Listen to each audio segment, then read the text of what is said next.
इस डिक्टेशन की स्पीड होगी 80 शब्द प्रति मिनट। डिक्टेशन शुरू होगी 5 सेकंड बाद।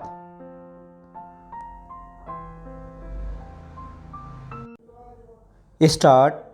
उपाध्यक्ष महोदय, मुझे पूरा विश्वास है कि माननीय सदन मेरे प्रस्ताव को सर्वसम्मति से पारित करेगा। मुझे आशा ही नहीं, पूरा विश्वास है कि माननीय सदस्य अपने दल की राजनीति से ऊपर उठकर खुले दिल और दिमाग से इस प्रस्ताव पर चलने वाली बहस में भाग लेंगे।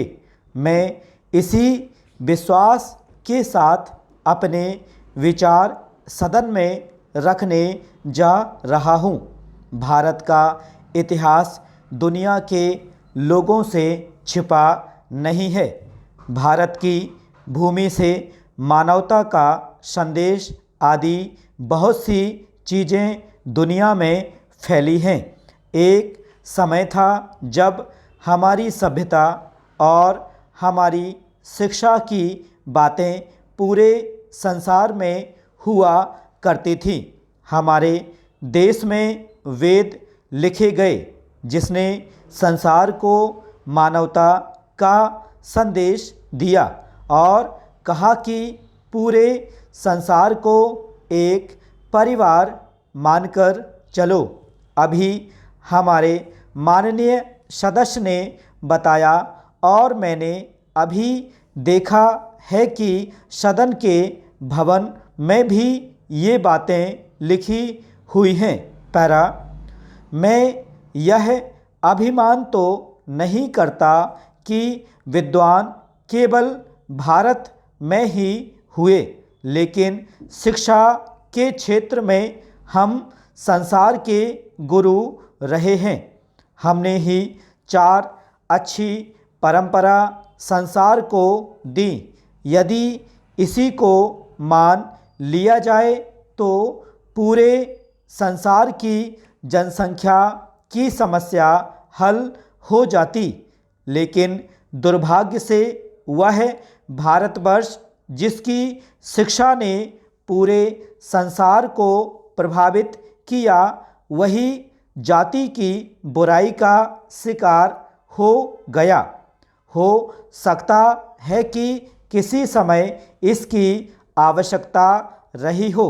मैं उस विषय पर आज यहाँ कुछ नहीं कहना चाहता, लेकिन निश्चित रूप से जिस समय हमने यह निश्चय कर दिया कि हरिजन भाइयों को शिक्षा ग्रहण करने का अधिकार नहीं है, वेद पढ़ने का अधिकार नहीं है, उसी समय से हमारा पतन आरंभ होता है। हमारा पतन यहाँ तक हुआ कि हमने गुलामी की एक लंबी यात्रा की। पैरा।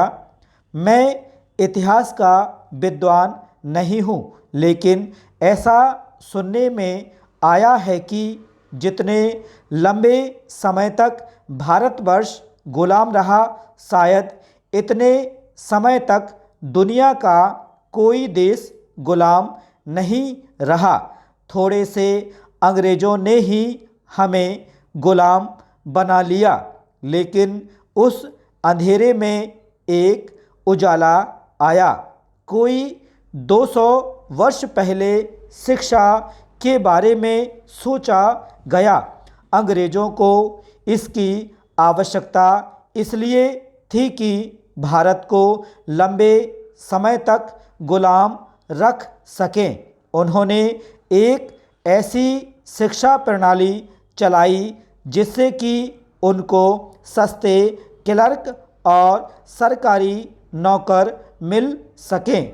स्टॉप।